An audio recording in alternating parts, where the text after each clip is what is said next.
그리스도의 몸된 교회로서 그의 지체로서 진정한 행복을 누리며 살아오고 계십니까? 아멘. 우린 지난 시간 성경에서 증거하는 말과 언어가 무엇인지 한번 살펴보았습니다. 다시 한번 좀 상기를 하자면 우리는 본래 하나님의 한 음성을 듣고 그의 안에서 거하도록 창조되었으나 우리가 죄악에 빠져 죄인 되었을 때 우리는 하나님의 음성을 외면한 채 각자의 언어가 되었습니다. 하지만 어느 순간 그들은 죄인 된 상태에서 언어가 하나 되는 시도가 이루어지는데 이는 하나님의 음성을 듣기 위함도 아니요 자신들의 죄악을 더욱 견고하게 하기 위하여 하나됨이었던 것입니다. 하지만 하나님께서는 언어를 혼잡하게 하심으로 그들을 흩으셨으니 그것이 우리가 잘 알고 있는 바벨탑의 사건이며 비슷한 맥락으로 다니엘서에서도 느부갓네살에 의하여 만국은 우상 숭배를 하고 바벨론의 갈대아 언어를 사용하게 하였죠. 그리고 이 전개에는 커다란 의미가 있으니 바로 영적으로는 요한계시록의 기록과 같이 마귀가 죄인을 언어로 하나 되게 하여 그들이 하나님을 더욱 비방하고 죄악에서 벗어나지 못하도록 하기 위하여 마귀가 받은 권세가 무엇이라고 했죠? 바로 방언의 권세인 것입니다. 그러나 이조차 하나님의 계획이요 의도였으니 바로 하나님께서 큰 일을 이루시기 위하여 예비되었던 것이었습니다. 그리고 출애굽의 사건에서는 이 큰 일에 대하여 하나님께서 언젠가 이루실 이 큰 일에 대하여 그림자이자 모형으로서 그 이루심이 무엇인지를 보여주셨으니 바로 이스라엘과 출애굽할 때는 이스라엘만 출애굽했나요? 아니죠. 수많은 잡족들, 즉 언어가 다양한 민족들이 하나가 되어 하나님의 이끄심으로 광야로 간 것인데 하나님께서는 그들이 광야에 모일 때 하나님으로부터 모일 때 하나님께서는 불 가운데 임하시며 모세를 통하여 모두가 들을 수 있도록 하나님께서 한 음성으로 말씀하십니다. 그때 수많은 다른 언어를 가진 잡족들도 하나님의 한 음성을 듣게 된 거예요. 흩으신 게 아니라 모이게 하시고 자신의 언어가 아니라 하나님의 한 음성을 듣게 하는 장면인 것입니다. 그러나 이것은 그림자이자 모형으로 하나님의 큰 일을 위해 우리에게 보여주셨을 뿐입니다. 그리고 하나님께서는 그 큰 일을 이루실 때가 이르자 예수님께서 이 땅에 오시고 우리의 죄를 대신하여 십자가를 짊어지시는 하나님의 큰 일을 이루셨습니다. 뿐만 아니라 이 구원은 이스라엘은 물론 모든 인류의 구원이 되게 하시기 위하여 더 이상 예루살렘에 거하시는 육신이 아니라 시간과 공간을 초월하여 모든 곳에 영으로 임재하시는 구원이시니 그것이 바로 그리스도의 영이신 성령인 것입니다. 하나님이 예수님이신 것과 모든 것을 이루신 예수님께서 곧 성령 한 분이심 가운데 언어 또한 하나님의 원대한 계획 가운데 비로소 성취된 것입니다. 그것은 바로 오순절날 제자들이 함께 모여 기도할 때 출애굽기 때 하나님께서 불 가운데 임하신 것처럼 그들 가운데 성령이 불의 혀가 갈라지듯이 각 사람에게 임하시고 이스라엘과 모든 잡족들이 한 음성이 선포된 것과 같이 그들이 서로 다른 방언으로 기도하였으나 모든 민족은 이 기도가 하나님의 큰 일을 증거하는 한 음성으로 듣게 되었다라는 거예요. 이 방언은 각자의 잘됨을 위한 방언도 아니요 자기의 유익을 구하는 방언 기도도 아니요 자기의 덕을 세우는 기도가 아니라 그리스도의 이루심을 나타내기 위하여 모든 인류에게 성령으로 성취될 것을 나타내기 위한 새 방언의 표적이었던 것입니다. 그래서 예수님께서도 믿는 자들에겐 이러한 표적이 따르리니 하면서 새 방언을 언급하신 이유가, 그러한 방언이 출애굽 때부터 하나님께서 그림자이자 모형으로 보여주신 일에 대한 성취로 그 표적으로 나타나였다는 것입니다. 죄가 언어를 통하여 마귀로 하나 되는 것이 아니라 모두를 구원에 이르게 하실 예수 그리스도의 십자가, 그 한 음성의 성령으로 하나 되게 하는 교회의 덕이 바로 방언의 본질인 것입니다. 믿지 않는 자들에게 듣게 되는 놀라운 표적이 일어나는 것이고, 그 일은 하나님의 큰 일이라는 거잖아요. 그것이 바로 교회의 덕을 세우는 방언의 본질이 된다는 것입니다.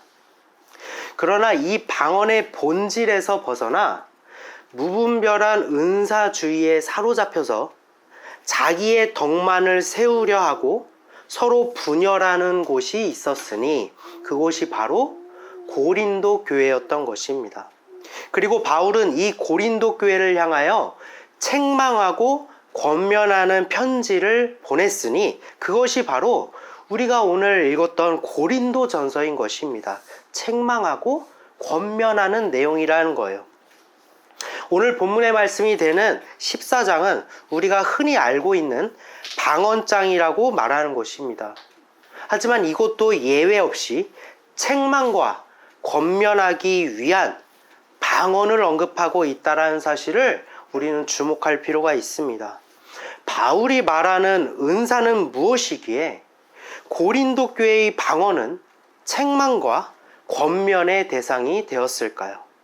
우리는 이 14장을 살펴보기에 앞서 바울이 은사에 대해서 어떻게 증거하고 있는지를 먼저 살펴볼 필요가 있습니다. 고린도전서 1장 7절의 말씀입니다. 너희가 모든 은사에 부족함이 없이 우리 주 예수 그리스도의 나타나심을 기다림이라. 바울은 은사에 대하여 모든 것이 부족함이 없이 하라고 권면합니다. 그리고 이 권면의 목적을 말하는데 그것은 바로 예수 그리스도의 나타나심을 기다리기 위하여 그리하라는 거예요. 이미 십자가를 통해 모든 것을 이루시고 승천하신 예수님께서 우리에게 다시 오심을 기다리라는 것일까요? 저는 이런 생각이라면 여러분께 한번 질문 드리고 싶습니다.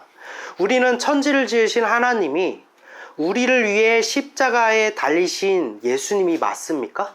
다른 분입니까? 아니면 한 분 하나님이십니까? 그렇다면 우리를 위해 십자가에 달리신 예수님과 그리스도의 영이신 성령은 다른 분입니까? 아니면 동일하신 한 분 하나님이십니까?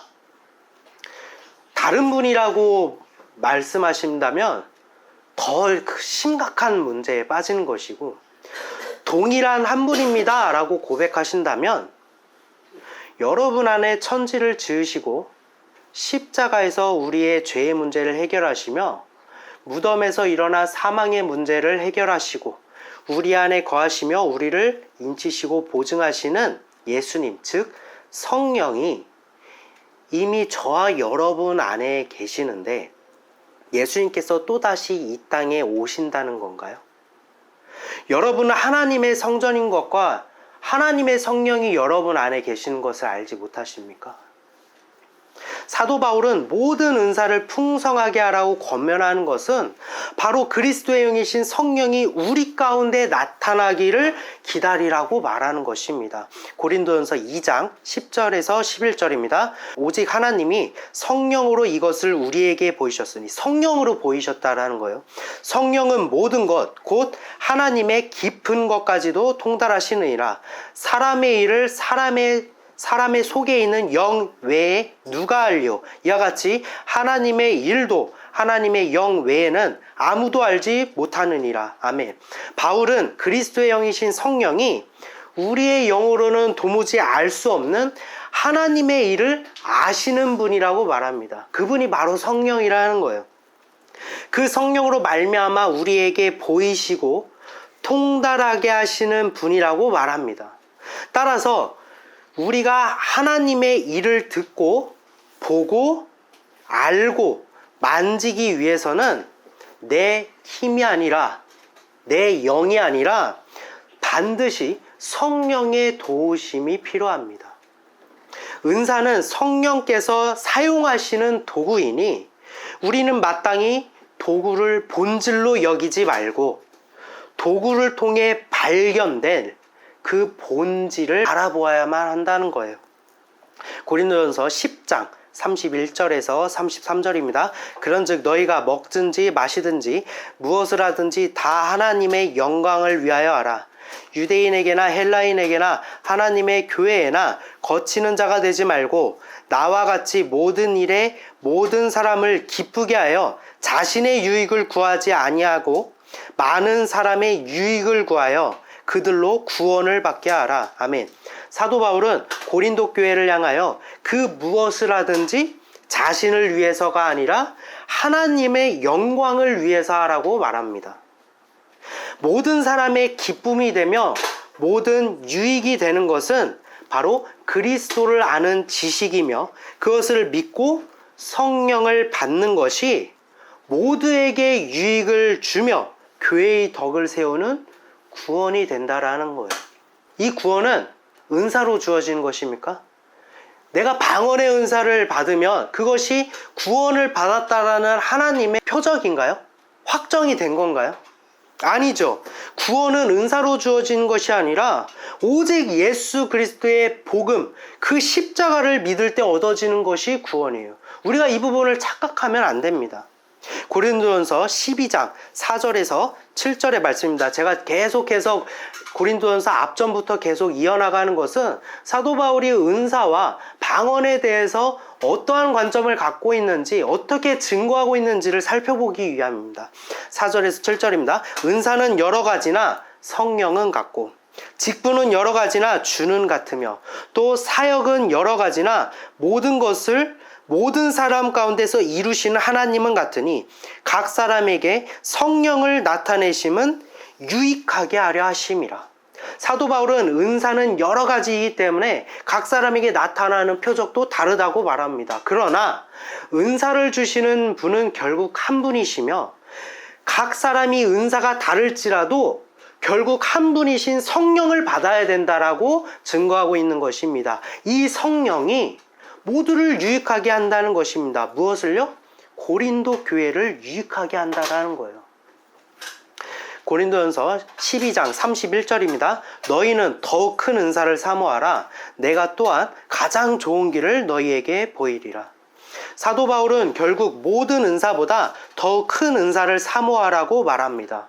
그리고 이어지는 말씀이 바로 우리가 잘 알고 있는 13장 사랑장인 것입니다. 가장 큰 은사가 바로 사랑인 것입니다. 요한일서에서는 하나님은 사랑이라고 증거하고 있죠. 그리스도의 영이신 성령은 곧 우리를 위해 십자가에 달리신 예수님이시고 만물을 창조하신 하나님이십니다. 즉 사랑은 성령을 의미하는데 성령은 사랑으로만 표현되기에는 너무나도 넓으시고 기쁘시며 무엇으로도 표현될 길이 없으신 분입니다. 그러나 사도 바울은 13장을 통해 성령이 사랑이라고 증거하는 데는 분명한 이유가 있습니다. 한번 이렇게 생각해 봅시다. 우리가 어머니를 생각하면 나를 먹이실 때도 있고 나를 입히실 때도 있고 다독여 주실 때도 있고 무섭게 훈육하실 때도 있죠. 가령 우리가 매를 든 어머니라고 말한다면 어머니는 나를 징계만 하시는 분일까요? 아니죠. 내가 잘못했을 때 훈육하시는 어머니 중에 한 부분을 표현한 것이지 나를 위해 먹이시고 입히시고 다독이심은 변치 않는 것입니다. 이와 같이 성령 또한 잠언을 살펴보면 하나님께서 천지를 지으실 때 지혜로 표현되기도 하고 다른 곳에서는 심판하는 불이시기도 하며 또 어떤 곳에서는 독수리의 날개이기도 하고 아들의 영이며 진리의 영이며 큰 장막이시며 중보자이시며 구원자로 일컬어지시는 분이 바로 성령인 것입니다. 사도 바울이 성령을 사랑장을 통하여 사랑이라고 표현한 것은 바울이 무분별한 고린도 교회를 책망하고 이를 권면하기 위하여 그들이 다시 무너진 교회를 세우기 위해선 가장 본질 중에 본질인 예수 그리스도의 사랑을 되새겨야 교회가 회복될 수 있기 때문이에요. 그래서 사랑이신 성령을 가지고 이 이야기로 권면하고 책망하고 있다는 것입니다. 따라서 사랑장에 언급된 사랑은 어린아기가 엄마의 음성을 듣고 옹알이를 하며 따라하듯 마땅히 우리는 내 구주 예수 그리스도의 사랑에 반응할 뿐인 거예요. 우리가 그 사랑을 이룰 수 없습니다. 내 몸을 불사르게 내어줄지라도 라고 하면 여러분 불사르게 내어줄 수 있습니까? 아니잖아요. 우리가 그러한 사랑에 나도 옹알이 하듯이 따라하고 하지만 내가 온전하지 못한 거예요. 반응하기 위해서 그리하는 것 뿐입니다.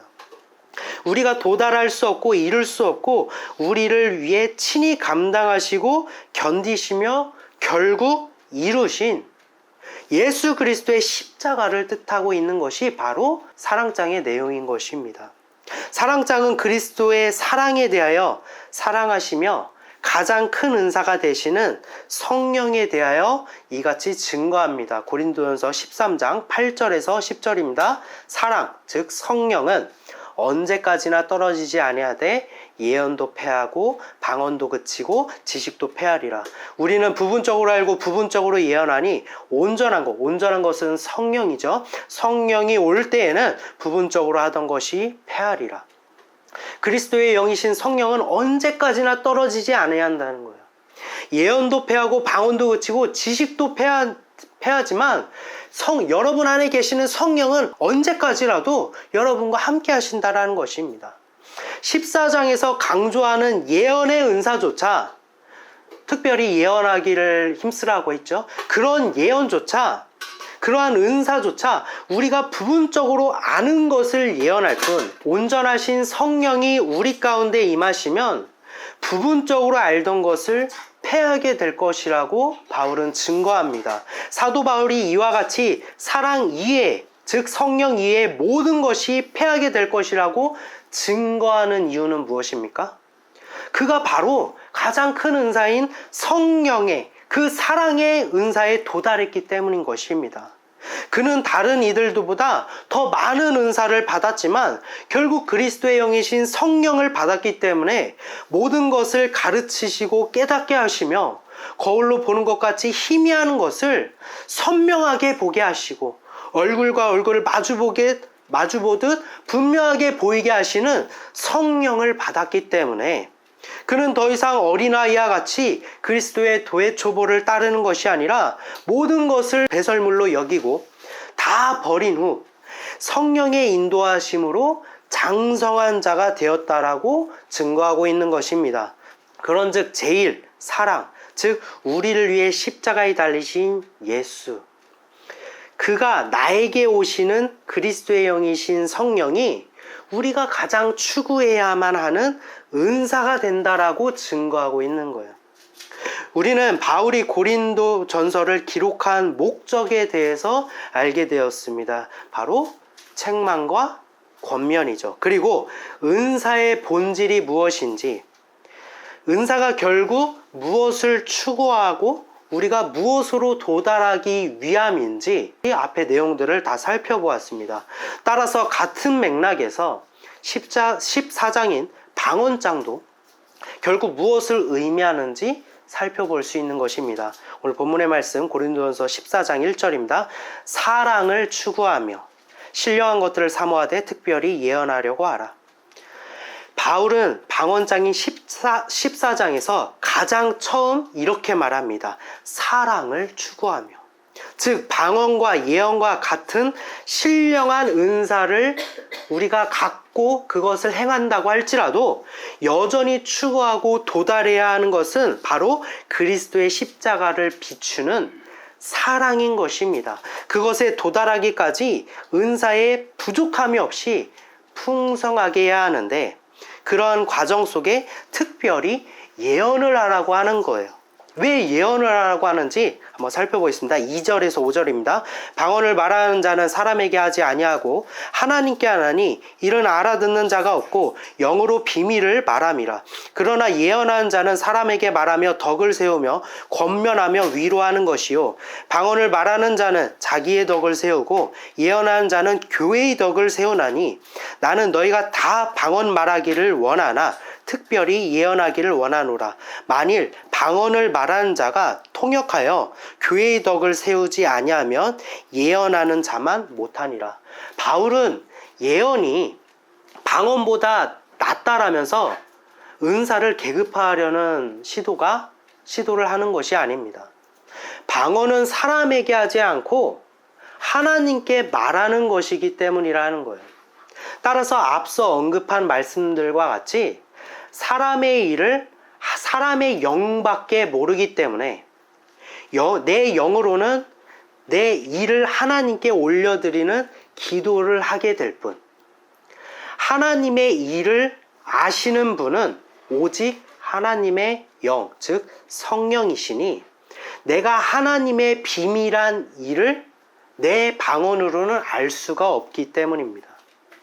13장을 다시 한번 살펴보시기 바랍니다. 사도 바울은 방언에 대하여 사람의 방언과 천사의 말을 할지라도 라고 증거하며, 방언은 천사의 말과 명확하게 다른 것임을 구분짓고 있습니다. 또한 사람의 방언이라고 표현하는 것은, 그가 사람의 방언 이렇게 표현한 것은 방언이 사람의 일을 그 사람의 영이 하나님께 기도하는 것이기 때문입니다. 즉 방언은 나의 영이 나의 고백을 드릴 뿐 하나님의 음성을 듣지 못하고 그 뜻을 알지 못하기 때문에 자기의 덕만 세우고 교회의 덕을 세우지 못한다라고 증거하고 있는 거예요. 반면 예언은 하나님의 일, 하나님의 음성을 듣는 것이니 곧 교회의 덕을 세울 수 있게 된다는 것입니다. 우리가 한번 생각해 보았으면 좋겠습니다. 예수님께서 베데스다 못에 이르실 때 38년 된 병자가 있었죠. 예수님께서 그곳에 이를 때 병자는 자신이 병을 앓게 된 것과 오랜 세월 동안 힘들었던 것과 사람들이 자신을 외면했던 것들을 예수님께 다 쏟아내는 장면이 나옵니다. 다 고백합니다. 그러한 고백을 들을 때 그 병자는 마음만큼은 정말 후련했을 것입니다. 저는 그가 자신의 처지를 고백한다고 말하는 것이 불필요하다 말씀드리는 게 아니에요. 그러나 예수님께서는 그가 고백을 했기 때문에 그 고백 때문에 이 사람의 상황을 아시고 기적을 베푸신 게 아닙니다. 이미 그의 모든 처지를 아시고 그에게 찾아오셨음을 우리는 생각해야만 합니다. 이후 예수님께서는 그에게 자리를 들고 일어나 걸으라고 말씀하십니다. 그러나 반대로 예수님의 말씀이 천사의 말과 그가 알아듣지 못한 방언으로 자리를 들고 일어나 걸으라 라고 말씀하셨다면 그는 그 음성을 알 수 없고 들을 수 없으니 어찌 일어날 수 있으며 어찌 감사에 아멘할 수 있겠습니까? 이처럼 우리는 말하는 것보다 내가 내 입술로 말하는 것보다 중요한 것은 예수님의 음성을 듣는 것을 우리는 더욱 귀하게 여겨야만 합니다. 그리고 그 음성을 모두가 알아들을 수 있다면 분명 더욱 복된 일일 것입니다. 14장 12절입니다. 그러므로 너희도 영적인 것을 사모하는 자인즉 교회의 덕을 세우기 위하여 그것을 풍성하기를 구하라. 영적인 것은 무엇일까요? 그것을 사모한다는 것은 무엇일까요? 요한복음 6장 63절에서 예수님께서는 살리는 것은 영이니 육은 무익하니라. 내가 너희에게 이른 말은 영이요 생명이라 말씀하셨다라는 것입니다. 예수님께서는 우리의 영을 살리기 위하여 이 땅에 오시고 우리의 모든 죄를 짊어지시고 십자가에 달리셨으니 이는 자기의 유익을 위해서 십자가에 달리신 것인가요? 우리가 13장에서 사랑은 뭐라고 했죠? 자기의 유익을 구하지 아니하고. 예수님의 달리신 십자가는 자기의 유익을 위해서 달리신 십자가가 아닙니다. 자기의 덕을 세우기 위해서 십자가에 달리신 것이 아니라 이는 우리의 유익을 위하여, 즉 교회의 덕을 세우신 일이었던 것입니다. 따라서 우리 또한 영적인 것을 사모하는 성도들이라면 자기의 덕을 위한 길을 가는 것이 아니라 마땅히 예수님께서 교회의 덕을 세우시기 위해 십자가에 달리신 그 길을 따르고 사모해야만 합니다. 그것이 영적인 것을 사모하는 자들이 예수 그리스도의 십자가에 반응하는 삶이 된다라는 것입니다. 13절에서 15절입니다. 그러므로 방언을 말하는 자는 통역하기를 기도할지니 내가 만일, 주목하여 보십시오. 내가 만일 방언으로 기도하면 나의 영이 기도하거니와 나의 마음은 열매를 맺지 못하리라. 그러면 어떻게 할까? 내가 영으로 기도하고 또 마음으로 기도하며 내가 영으로 찬송하고 또 마음으로 찬송하리라. 이 말씀을 두고 바울이 방언의 은사를 찬양하는 것으로 오해하여서 해석하시는 분들이 상당히 많습니다. 하지만 고린도전서는 무분별한 고린도 교회를 책망하고 권면하는 내용이라고 말씀드렸어요. 그리고 바울은 방언의 은사에 대하여 분명하게 증거하여 왔습니다. 방언은 자기의 덕을 세울 뿐 교회의 덕을 세우지 못하기 때문에 우리가 영적인 것을 사모한다면 예수님께서도 교회의 덕을 세우셨기 때문에 우리도 마땅히 교회의 덕을 세우기 위해 노력해야 된다는 것이 주된 맥락이었습니다. 그리고 14절을 살펴보십시오. 바울은 방언에 대하여 지금 뭐라고 말합니까? 14절에서 뭐라고 합니까? 내가 만일 방언으로 기도하냐.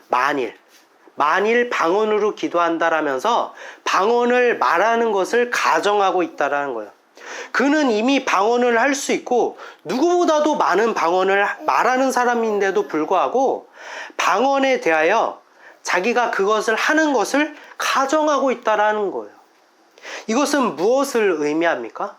바울은 가장 큰 은사인 사랑에 도달하였기 때문에, 즉 성령을 받아 장성한 자가 되어서 방언도 예언도 지식도 패하게 된 상태임을 말해주고 있다는 거예요. 그래서 방언하는 자신을 가정하면서 얘기하고 있다는 것입니다.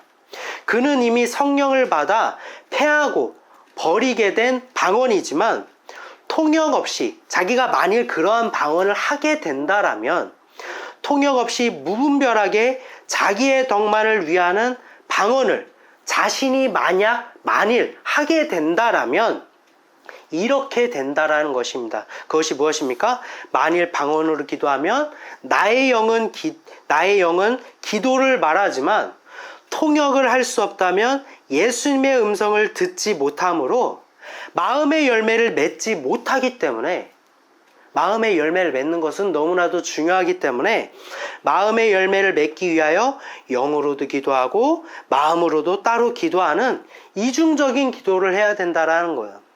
마찬가지로 영으로도 찬송하고 마음으로도 찬송해야 하는 이중적인 찬송을 해야 된다라는 것입니다. 무엇 때문에요? 내가 만일 통역을 하지 못한 자기의 덕만을 세우는 방언을 하게 된다라면 이렇게 해야 된다라는 것입니다. 이것은 교회의 덕을 생각지 않고 무분별하게 자기의 덕만을 위하여 방언을 한 고린도 교회를 위한 책망과 권면의 말씀이지, 방언을 이런 식으로 하라라고 찬양하고 그것을 알려주는 내용이 아니라는 것입니다. 18절에서 19절의 말씀입니다. 내가 너희 모든 사람보다 방언을 더 말함으로 하나님께 감사하노라. 그러나 교회에서 내가 남을 가르치기 위하여 깨달은 마음으로 5마디 말을 하는 것이 1만 마디 방언으로 말하는 것보다 나으니라. 아멘. 그가 깨달은 것은 자기의 덕을 세우는 1만 마디의 방언보다 남을 가르치기 위하여, 즉 교회의 덕을 세우기 위하여 예수 그리스도의 복음을 증거하는 5마디가 더 낫다라는 것입니다. 21절에서 23절입니다.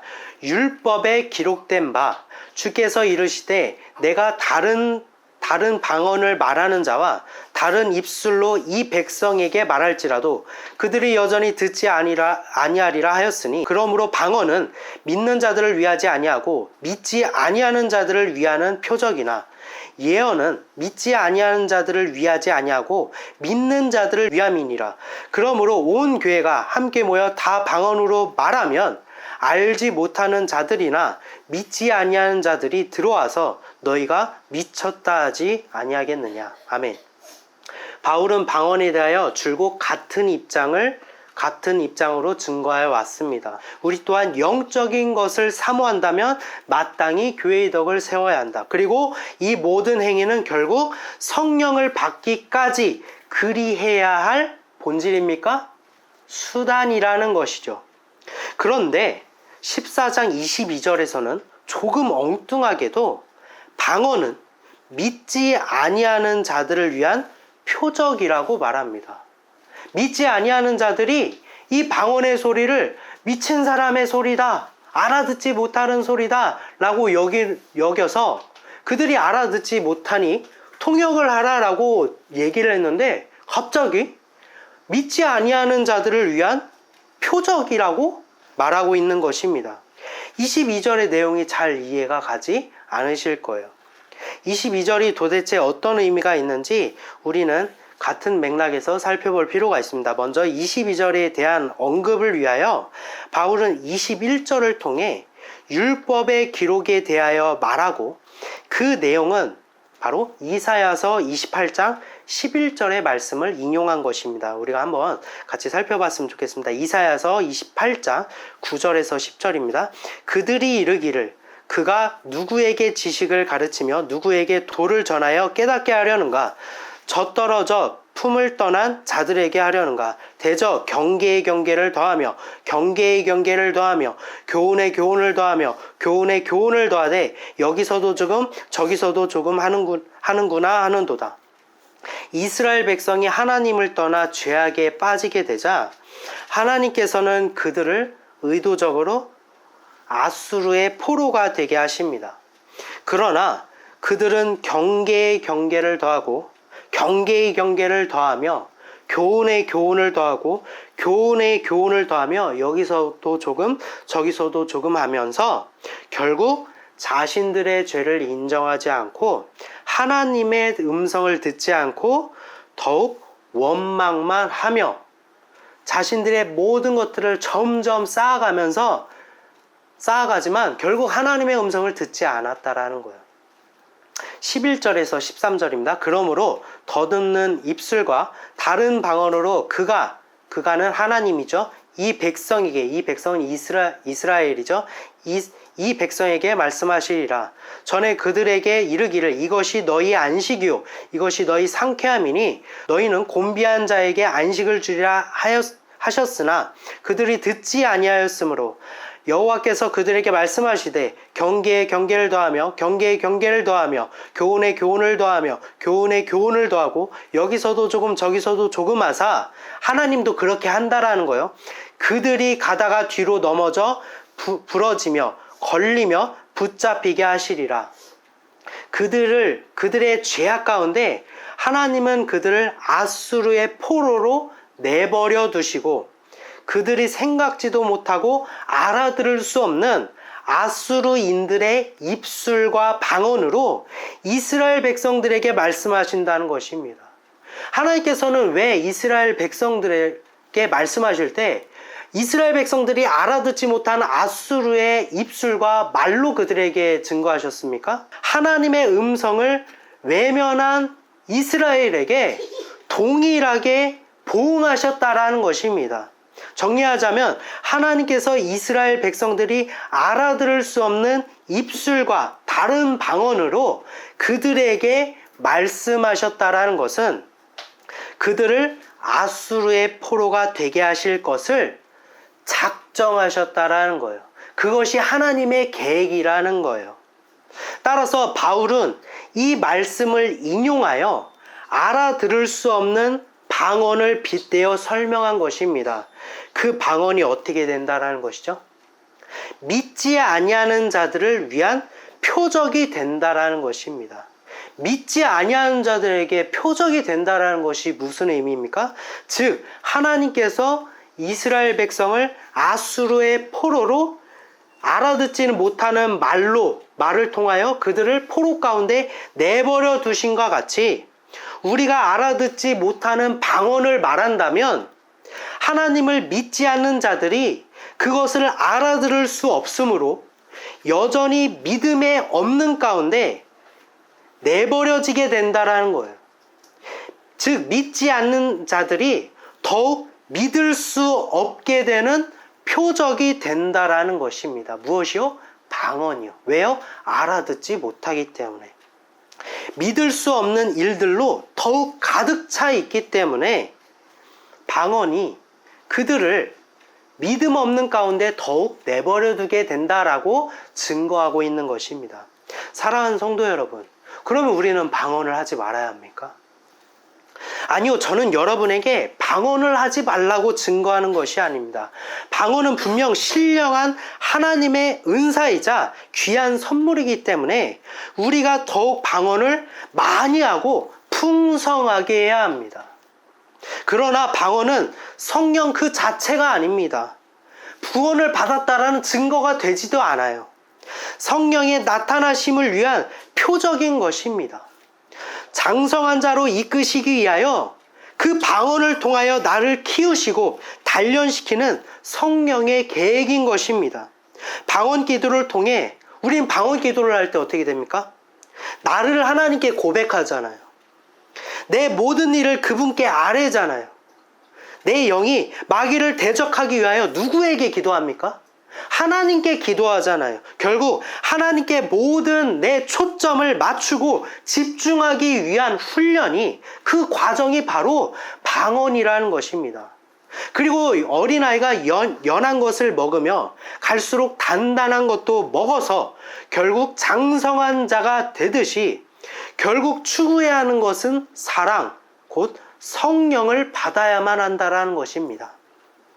모든 은사의 주인이신 그 성령이 여러분 가운데 임하시면 내가 나를 고백하는 방언 기도를 넘어서 성령이 여러분을 위해 친히 기도하게 되는 것입니다. 그 성령이 누구십니까?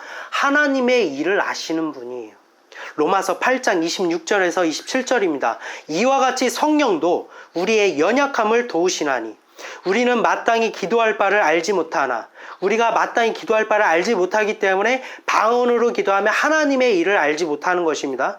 오직 성령이 말할 수 없는 탄식으로 우리를 위하여 친히 간구하시느니라. 마음을 살피신 이가 성령의 생각을 아시나니 이는 성령이 하나님의 뜻대로 성도를 위하여 간구하심이니라. 아멘. 사람의 일은 사람의 영밖에 몰라. 우리는 자신을 위한 방언 기도를 할 뿐이지만 성령이 우리와 연합하여 하나가 되시면 하나님의 일을 아시는 성령께서 하나님의 뜻이 나에게 이루어지도록, 즉 하늘의 뜻이 땅에서도 이루어진 것과 같이 나를 위하여 탄식하심으로 친히 간구하시는 분이 바로 성령이라는 것입니다. 하나님을 믿는 본질은 내 의가 죽고 예수의 의로 살아나는 것입니다. 가면 갈수록 우리가 더욱 성숙해지고 더욱 성숙해질수록 어떻게 됩니까? 나라는 존재가 드러납니까? 아니요. 나라는 존재가 없어지고 예수 그리스도의 보혈의 십자가만이 유일한 존재이자 가치가 되어야만 한다라는 것입니다. 하지만 많은 이들이 눈에 보이지 않는 예수 그리스도의 십자가와 성령을 따르지 않고 눈에 보이고 귀에 들리는 표정만을 따르며 신비로운 체험이 곧 나의 구원의 증표라 생각하고 교회가 어떻게 되든 말든 상관없이 자기의 생각을 관철시키며 많은 이들이 나를 칭찬할 신앙을 중요하게 여깁니다. 예수님의 제자이며 사도로 불림받은 사도 요한조차 예수님의 거룩하심을 직면하자 어떻게 됐습니까? 죽은 시체와 같이 엎드려졌다라고 요한계시록은 기록하고 있습니다. 이 정도 신앙에 이 정도 은사를 겸비했다면 나 정도는 죽은 시체와 같이 엎드려져 있는 것이 아니라 앉아있거나 한 일어서는 정도는 되지 않을까라고 생각하는 풍조가 지금 우리 교회에 자리 잡고 있다는 거예요. 사도 요한조차 죽은 시체가 되었는데 나는 목이 뻣뻣한 백성이 되어서 목이 곧은 백성이 되어서 자기의 신앙의 우월함과 자기의 덕을 강조하고 있다는 것입니다. 가장 지존하신 예수님께서는 우리를 위해 자신의 모든 것을 내어주시고 교회의 덕을 세우셨는데 우리의 모습은 그리스도의 복음을 위한 교회의 덕이 아니라 자신만이 으뜸이 되기 위하여 자신의 덕을 세우려는 모습은 결단코 영을 사모하는 자들의 모습이라고 볼 수는 없습니다. 왜요? 예수님이 그리하지 않으셨기 때문에. 우리가 어느덧 신비와 은사주의에 매몰되어서 그것을 사모하고 소망하고 더 많은 은사를 받기를 원하고 그것을 논하고 이야기하는 것들로 가득 채워서 그것들을 기쁘게 여기고 있지만 어느새 우리의 설교 가운데 우리의 삶 가운데 은사의 주인이시며 그 본질이신 결국 우리가 도달해야 될 성령과 예수 그리스도의 십자가는 점점 언급되지 않고 그것은 이미 다 아는 일, 그것은 예전에 주일학교 때나 떼고 가는 일, 그때 배우고 마는 일, 그것은 새신자나 감동받을 일로 여기며 이스라엘 백성이 광야에서 우리가 이 만나를, 이 하찮은 음식을 싫어한다 말하는 것과 같이 우리의 교회에 예수 그리스도가 점점 밀려나가는 현실에 마음이 먹먹해집니다. 우리가 다시 한번 예수로 나아가기를 소망합니다. 모든 것을 다 내려놓고 예수를 가장 추구하는 성도 여러분 되시기를 소망합니다. 우리에게 희미해지고 무덤덤해지고 우리에게 점점 멀어져만 갔던 예수 그리스도께서 나를 위해 짊어지신 십자가를 다시 한번 생각해 보시기 바랍니다. 고린도전서 13장 4절에서 8절입니다. 이는 예수 그리스도의 십자가를 말합니다. 사랑은 오래 참고 사랑은 온유하며 시기하지 아니하며 사랑은 자랑하지 아니하며 교만하지 아니하며 무례히 행하지 아니하며 자기의 유익을 구하지 아니하며 성내지 아니하며 악한 것을 생각하지 아니하며 불의를 기뻐하지 아니하며 진리와 함께 기뻐하고 모든 것을 참으며 모든 것을 믿으며 모든 것을 바라며 모든 것을 견디느니라. 사랑은 언제까지나 떨어지지 아니하되 예언도 패하고 방언도 그치고 지식도 패하리라. 아멘. 기도하시겠습니다.